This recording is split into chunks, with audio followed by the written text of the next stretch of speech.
Everyone, welcome to our channel Padhai Hub में आज हम अपना अकाउंटेंसी का चैप्टर नंबर 2 करेंगे। हमारा चैप्टर नंबर 2 था फंडामेंटल ऑफ पार्टनरशिप, तो उसे आज हम कंटिन्यू करेंगे। इससे प्रीवियस हम एक पहले वीडियो कर चुके हैं, आप पहले उसे देखिए, उसके बाद इसे देखिएगा, ठीक है।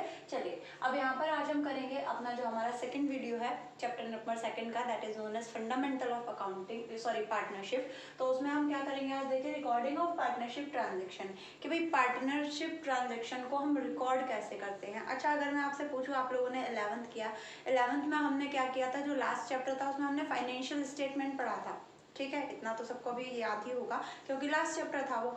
उसमें हमने क्या किया था, उसमें हमने एट लास्ट बनाया था trading and profit and loss account, और उसके बाद क्या बनाया था, उसके बाद हमने बनाई थी बैलेंस शीट, ठीक है। तो trading and profit and loss account और बैलेंस शीट में क्या होता है, बैलेंस शीट तो हमारी नॉर्मल सब जगह एक सी ही रहती है, but trading and profit and loss में हमारा एट लास्ट क्या निकल कर आता है, नेट प्रॉफिट, ठीक है, यही निकल कर आता था। चलिए ठीक है, अब ये जो नेट प्रॉफिट हम निकालते थे या फिर ट्रेडिंग एंड पीएनएल अकाउंट जो हम बनाते थे, वो किसके लिए था, वो था सोल प्रोप्राइटरशिप के लिए। मतलब एक पर्सन जब बिजनेस करता है तो उसमें हम trading and profit and loss account बनाते हैं, और उसके बाद उसमें नेट प्रॉफिट निकलता है जो कि किसका होता है, उस पर्सन का जो भी वो बिजनेस कर रहा है। क्लियर, यही था। अब इसमें क्या है, क्योंकि हम पार्टनरशिप कर रहे हैं, हम सोल प्रोप्राइटरशिप तो कर नहीं रहे, हम पार्टनरशिप कर रहे हैं, तो हमारे पास जो प्रॉफिट आया वो प्रॉफिट कई लोगों के बीच में बांटा जाएगा, कई लोगों के बीच में मतलब पार्टनर्स के बीच में बांटा जाएगा। तो जब हम नेट प्रॉफिट को पार्टनर्स के बीच में बांटते हैं, जो भी हमारी पार्टनरशिप डीड है उसके अकॉर्डिंग, उसी के चलते हम क्या बनाते हैं, profit and loss appropriation account. Profit and loss appropriation account क्यों बनाया जाता है, profit and loss appropriation account net profit को अपने पार्टनर्स के बीच में बांटने के लिए बनाया जाता है।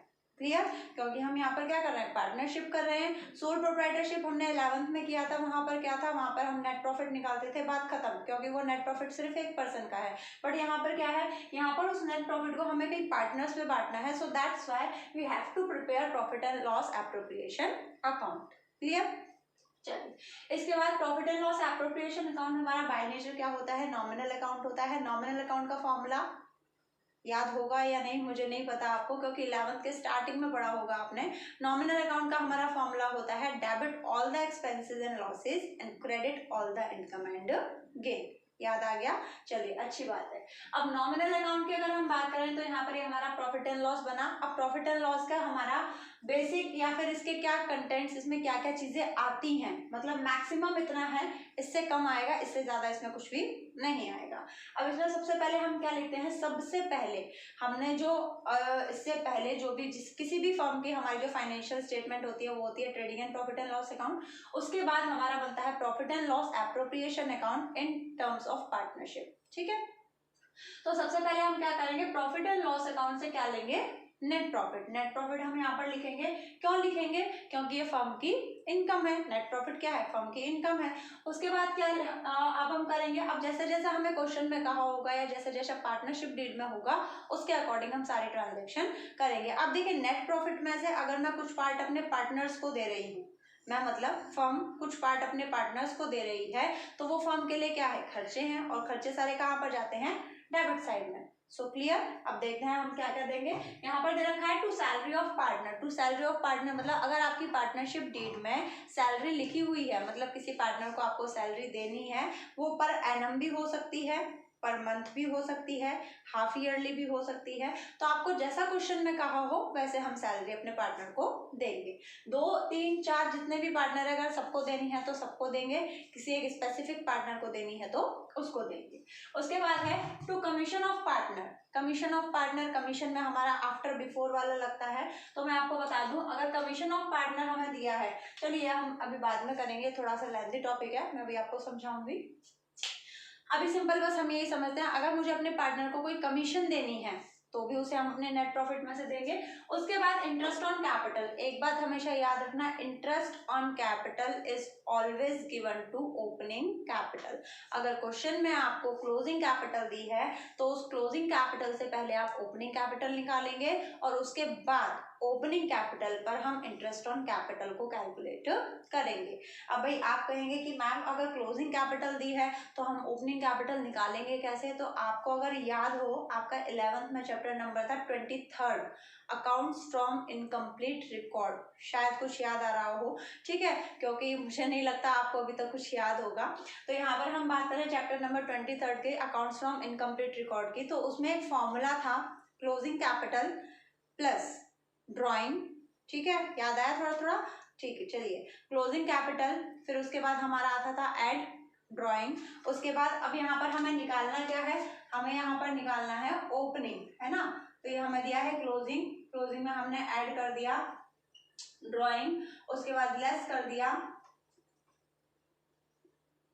प्रॉफिट। अगर प्रॉफिट दिया है तो लेस करेंगे और अगर लॉस दिया है तो ऐड करेंगे, ये ऑप्शनल है। अगर लॉस दिया है तो आप ऐड करेंगे, प्रॉफिट दिया है तो लेस करेंगे। ये सब करने के बाद आपके पास जो भी आएगा that is known as opening capital. Clear? याद आ गया? चलिए, अब यहाँ पर अगर हमें क्लोजिंग कैपिटल दी है तो उससे हम इस तरीके से अपनी ओपनिंग कैपिटल निकाल लेंगे। अब ठीक है, कर लेंगे। चलिए, इसके बाद हमें दे रखा है रिजर्व। रिजर्व अगर स्पेसिफिकली आपको क्वेश्चन में कहा है कि आपको रिजर्व निकालना है तो आप रिजर्व निकालेंगे, अदरवाइज रिजर्व नहीं निकालेंगे। उसके बाद अब यहाँ पर आते हैं इंटरेस्ट ऑन ड्राइंग पर। इंटरेस्ट ऑन ड्राइंग की अगर हम बात करें तो देखिए, जब कोई पार्टनर फर्म में से पैसा निकालता है, ड्रॉ करता है, तो उसे फर्म को उसका इंटरेस्ट देना पड़ता है। सिंपल, मैंने बैंक में अपने पैसे लगाए, भाई पैसे तो मेरे ही हैं, मैंने बैंक में डिपॉजिट किए और उसका बैंक मुझे क्या देती है? इंटरेस्ट देती है, वो तो हो गया कैपिटल। कैपिटल हमने फर्म में लगाई और फर्म उसका हमें क्या दे रही है? इंटरेस्ट। अच्छा ठीक है, क्योंकि वो हमारा पैसा था। अच्छा, अगर हम फर्म से पैसा ले ले तो, फर्म से पैसा निकाले तो, फर्म से अगर हम पैसा निकालते हैं या बैंक से अगर हम लोन लेते हैं तो हमें उल्टा बैंक को इंटरेस्ट देना पड़ेगा। सेम एज यहाँ पर जो फर्म है, अगर फर्म से कोई पार्टनर पैसा निकालता है, ड्रॉ करता है, तो पार्टनर को फर्म को इंटरेस्ट पे करना पड़ेगा। और अगर पार्टनर कुछ पे कर रहा है, फर्म के पास जा रहा है, तो फर्म की क्या है? इनकम, और इनकम किस साइड आती है? Credit side. इतना क्लियर? चलिए, अब यहाँ पर नेट प्रॉफिट हमारा आ गया, यहाँ पर हमारी इंटरेस्ट ऑन ड्रॉइंग भी आ गई। सपोज इन दोनों को मिलाकर मेरे पास अमाउंट आ गया 20,000। 20,000 में से मैंने यहाँ पर सैलरी में, कमीशन में, उसके बाद इंटरेस्ट ऑन कैपिटल में और रिजर्व में 20,000 में से मैंने अप्रॉक्स 50,000 रुपीज यहाँ पर बांट दिए। अभी भी मेरे पास कितने रुपए बचे हैं? 5,000। तो 5,000 को हम यहाँ पर क्या करेंगे? To profit transfer to as capital और करंट अकाउंट और बीस कैपिटल और करंट अकाउंट। ये हमारा प्रॉपर फॉर्मेट है। मतलब पहले तो मैं यहाँ पर टोटल प्रॉफिट निकालूंगी, प्रॉफिट में से मैंने जितना भी पार्टनर्स को दिया यहाँ रिजर्व तक, उसे मैं लेस करूंगी, फिर जो भी अमाउंट बचेगा उसे मैं पार्टनर्स के बीच में उनकी प्रॉफिट शेयरिंग रेशियो के अकॉर्डिंग डिस्ट्रीब्यूट कर दूंगी। या तो इक्वल होगा या उनके कैपिटल कंट्रीब्यूशन के हिसाब से होगा, या फिर मुझे क्वेश्चन में जो भी दिया है उसके हिसाब से होगा। क्लियर? चलिए, अब यहाँ पर मैंने कैपिटल और करंट क्यों लिखा है, तो यहाँ पर जब आप आगे क्वेश्चन करेंगे तो वहां पर कैपिटल दो तरीके की आपको मिलेगी, एक तो मिलेगी फ्लक्चुएटिंग और एक मिलेगी फिक्स्ड। तो देखिए, जब भी आपकी फ्लक्चुएटिंग कैपिटल होगी तो फ्लक्चुएटिंग कैपिटल के आगे फ्लक्चुएटिंग नहीं लिखा होगा। ठीक, फिर से रिपीट करती हूँ, फ्लक्चुएटिंग कैपिटल के आगे फ्लक्चुएटिंग नहीं लिखा होगा, सिर्फ कैपिटल लिखा है। दैट मीन्स हम वहां पर क्या लिखेंगे? As capital account. और अगर आपकी कैपिटल के आगे अगर लिखा है फिक्स कैपिटल, ठीक है, अगर आपकी कैपिटल के आगे फिक्स्ड वर्ड लिखा हुआ है, स्पेशली आपको लिख के दिया है उसने फिक्स कैपिटल, तो आप यहाँ पर लिखेंगे as current account. Clear? Fluctuating नहीं लिखा होगा, अगर सिर्फ आपका कैपिटल लिखा है दैट मीन्स वो फ्लक्चुएटिंग है, बट अगर फिक्स कैपिटल लिखा है दैट मीन्स वहां पर क्या आएगा? वो फिक्स कैपिटल और यहाँ पर करंट अकाउंट शो किया जाएगा। ठीक है, आगे जो भी इसका प्रोसीजर है वो आगे हम देखेंगे। ठीक है, इसके बाद अब हमारा आता है, ये सबको याद आ गया होगा। चलिए, इसके बाद अब मैंने आपको बताया था कि कमीशन के रिलेटेड मैं अभी आपको बताऊंगी। तो कमीशन के रिलेटेड आपने अगर 11th में पढ़ा होगा, 11th, अब आप कहेंगे मैम बार बार 11th करती हैं, जैसे तैसे तो 11th से 12th में आए हैं, है ना? तो भाई देखिए, 11th में आपका जो बेसिक था, अगर आपने वो स्ट्रॉन्ग कर लिया है तो आपके लिए 12th बहुत ही ईजी रहने वाली है। बट शायद ही 11th में कोई इतना ध्यान से पढ़ता हो, और अगर आप ध्यान से पढ़े हैं तो बहुत अच्छा है। चलिए आगे कंटिन्यू करते हैं। अब कमीशन की अगर हम बात करें तो यहाँ पर देखिए, कमीशन में हमने यहाँ पर फिर से वही 11th क्लास में हमने पढ़ा था फाइनेंशियल स्टेटमेंट विद एडजस्टमेंट। तो फाइनेंशियल स्टेटमेंट विद एडजस्टमेंट में हमने एक बात पढ़ी थी वहां पर मैनेजर कमीशन, याद आया कुछ? उसमें दो केसेस थे, आफ्टर चार्जिंग सच कमीशन और बिफोर चार्जिंग सच कमीशन। तो सेम यहीं पर है, अगर आफ्टर वाला केस आता है और यहाँ पर आता है बिफोर, तो अगर आपके पास आफ्टर वाला केस आता है तो आप जितनी परसेंटेज की कमीशन देनी है उतनी परसेंटेज को नीचे 100 में प्लस कर देंगे। सपोज मुझे अगर 5% कमीशन देनी है तो 5/105, 8 देनी है तो 8/108, 10 देनी है तो 10/110। ये जो कमीशन होती है वो नेट प्रॉफिट ऊपर होती है, और फिर जैसे भी आपको क्वेश्चन में कहेंगे हम उसके हिसाब से कमीशन देंगे। बट उसने कहा बिफोर चार्जिंग सच कमीशन, अगर बिफोर चार्जिंग सच कमीशन है तो हम सिंपल 5/100, 8/100 एंड 10/100, ठीक है। बिफोर चार्जिंग आफ्टर चार्जिंग सच कमीशन समझ में आ गया, ठीक है। तो अगर ये केस है आपके, तो इसमें आफ्टर वाले केस में हमारा जितना कमीशन होता है उसे हम नीचे 100 में ऐड कर देंगे।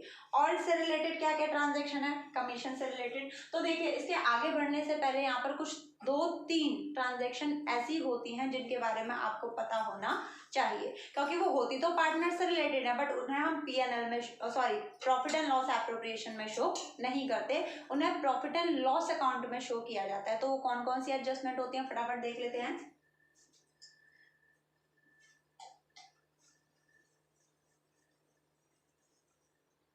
चलिए तो यहाँ पर अब हम बात करेंगे, सबसे पहले हम बात करेंगे रेंट की, ठीक, रेंट की बात करेंगे। दूसरा हम बात करेंगे इंटरेस्ट ऑन लोन की, ठीक, और तीसरा हम बात करेंगे कमीशन की। अब इन तीनों में क्या होता है, इनको कैसे ट्रीट किया जाता है, तो यहाँ पर देखिए सबसे पहली बात मैंने आपको क्या बताया था, यहाँ पर हम क्या शो करेंगे नेट प्रॉफिट। नेट प्रॉफिट का मतलब क्या होता है, नेट प्रॉफिट का मतलब जितनी भी मेरी इनडायरेक्ट इनकम है वो मैंने ऐड कर दी है और जितने भी मेरे इनडायरेक्ट एक्सपेंसेस है वो मैंने लेस कर दी है। सिंपल सी बात यही होता है। चलिए तो यहाँ पर अगर हम बात करें रेंट, अब सपोज यहाँ पर आपके 4 पार्टनर थे, 4 पार्टनर में से एक पार्टनर था, उसने कहा भाई मेरी बिल्डिंग खाली पड़ी है, ऐसा करते हैं हम उसी में अपना बिजनेस करना स्टार्ट कर देते हैं, ठीक है। चारों ने बिजनेस करना स्टार्ट कर दिया। अब भाई प्रॉफिट जो आएगा वो तो उनकी प्रॉफिट शेयरिंग रेशियो में बांटा जाएगा, बिल्डिंग एक की है तो फर्म, मैंने आपको बताया था according to the business entity concept, firm ये कहती है कि वो अपने पार्टनर से अलग है, फर्म अलग है, पार्टनर्स अलग है, फर्म की खुद की एक एग्जिस्टेंस है, फर्म ऐसा कहती है, ठीक है। तो फर्म ने कहा कि भाई एक पार्टनर की बिल्डिंग है तो फर्म को उसे रेंट देना चाहिए। तो अगर इन्हीं आपके 3-4 जो भी पार्टनर हैं उन पार्टनर में से अगर एक की बिल्डिंग है तो फर्म उसको क्या देगी, रेंट देगी। अच्छा ये रेंट जो दिया जा रहा है पार्टनर को दिया जा रहा है ना, तो ये रेंट हमारा इनडायरेक्ट एक्सपेंस है, इसलिए अगर जो हमारी फर्म किसी भी पार्टनर को रेंट देती है तो वो फर्म के लिए खर्चा है और वो खर्चा हम डेबिट साइड में कहां पर शो करेंगे, debit side of PNL account. समझ में आया? मतलब अगर आपको नेट प्रॉफिट दिया है और आपसे कहा गया है कि फर्म को एक पार्टनर को रेंट देना है तो आप पहले नेट प्रॉफिट में से उस रेंट को माइनस करेंगे, क्योंकि वो रेंट कहां पर जाना चाहिए, डेबिट साइड में पीएनएल में, वो पीएनएल एप्रोप्रिएशन में नहीं आएगा। पीएनएल एप्रोप्रिएशन में सिर्फ और सिर्फ नेट प्रॉफिट का डिस्ट्रीब्यूशन किया जाएगा। क्लियर? चलिए नेक्स्ट यहाँ पर हम ले लेते हैं इंटरेस्ट ऑन लोन। तो इंटरेस्ट ऑन लोन की अगर हम बात करते हैं तो देखिए इंटरेस्ट ऑन लोन, सपोज यहाँ पर 4 पार्टनर हैं, 4 पार्टनर में से फर्म को जरूरत पड़ी सपोज पैसे की, तो फर्म ने क्या किया, एक पार्टनर से पैसा उधारी पर ले लिया एज अ लोन। अब फर्म ने एक पार्टनर से पैसा ले लिया उधारी पर, तो अगर फर्म ने पार्टनर से पैसा लिया है तो फर्म उस पार्टनर को इंटरेस्ट भी देगी। क्वेश्चन में अगर आपको जितना भी लिखा है 8% पर एनम, 10% पर एनम, तो आप उस हिसाब से देंगे। अगर क्वेश्चन में कुछ नहीं लिखा तो हम इंटरेस्ट ऑन लोन कितने परसेंट से देंगे, 6% पर एनम से। ठीक है। अब कैसे, अब यहाँ पर अगर फर्म को किसी पार्टनर को इंटरेस्ट ऑन लोन पे करना है तो फर्म क्या करेगी, तो फर्म का वो इंटरेस्ट ऑन लोन क्या है, खर्चा है, वो भी कहाँ पर जाएगा, डेबिट साइड में P&L अकाउंट में। क्लियर। फिर से वही बात, अगर आपको नेट प्रॉफिट दिया है और अगर फर्म ने पार्टनर से कोई लोन ले रखा है तो पहले फर्म उस लोन का इंटरेस्ट पे करेगी, नेट प्रॉफिट में से वो लेस किया जाएगा, उसके बाद नेट प्रॉफिट को यहाँ पर शो किया जाएगा। उसके बाद थर्ड टॉपिक फटाफट देखते हैं, कमीशन। ठीक, अब कमीशन में आते हैं 2 पॉइंट, एक आफ्टर बिफोर वाला तो अभी हमने कर ही लिया। कमीशन में आता है, अगर आप जो कमीशन दे रहे हैं वो कमीशन आप किसी मैनेजर को दे रहे हैं और वो मैनेजर आपका पार्टनर नहीं है।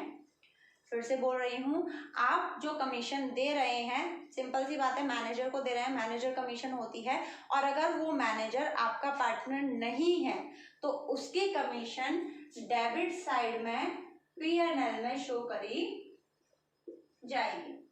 ठीक है, अगर मैनेजर आपका पार्टनर नहीं है तो उसकी जो कमीशन है वो कहाँ पर शो करी जाएगी, P&L में, मतलब नेट प्रॉफिट में से पहले हम कमीशन माइनस करेंगे, उसके बाद नेट प्रॉफिट को यहाँ पर शो करेंगे। दूसरी कंडीशन, अगर जो कमीशन है मैनेजर कमीशन है, अगर वो मैनेजर आपका पार्टनर है, अगर वो मैनेजर आपका पार्टनर है तो वो कमीशन यहाँ पर P&L या प्रॉफिट एंड लॉस एप्रोप्रिएशन में शो करी जाएगी। क्लियर। ठीक, समझ में आ गया। यहाँ पर अगर रेंट है, किसी पार्टनर को रेंट देना है तो वो नेट प्रॉफिट में से लेस किया जाएगा। किसी पार्टनर को इंटरेस्ट ऑन लोन देना है तो वो भी हमारा नेट प्रॉफिट में से लेस किया जाएगा, मतलब उसे आप P&L एप्रोप्रिएशन में नहीं दिखाएंगे। और अगर कमीशन अगर आप जिस मैनेजर को दे रहे हैं वो अगर आपका पार्टनर नहीं है तो आप उसे नेट प्रॉफिट में से माइनस करके तब यहाँ पर नेट प्रॉफिट लिखेंगे। और अगर वो मैनेजर आपका पार्टनर है तो वो मैनेजर कमीशन या वो पार्टनर की कमीशन आप यहाँ पर डेबिट साइड में शो करेंगे, कमीशन ऑफ पार्टनर। ठीक है, इतना हो गया। चलिए, अब इसके जो भी आगे के टॉपिक हैं आज आप इसको थोड़ा सा रिवाइज करेंगे और पढ़ेंगे। इसके आगे के टॉपिक हम नेक्स्ट वीडियो में कंटिन्यू करेंगे। अगर आपको कोई डाउट है, कोई सजेशंस हैं, कोई प्रॉब्लम्स आते हैं तो आप कमेंट सेक्शन में जाके उसे पूछ सकते हैं। This is it for today. Please like, comment and share. Thank you.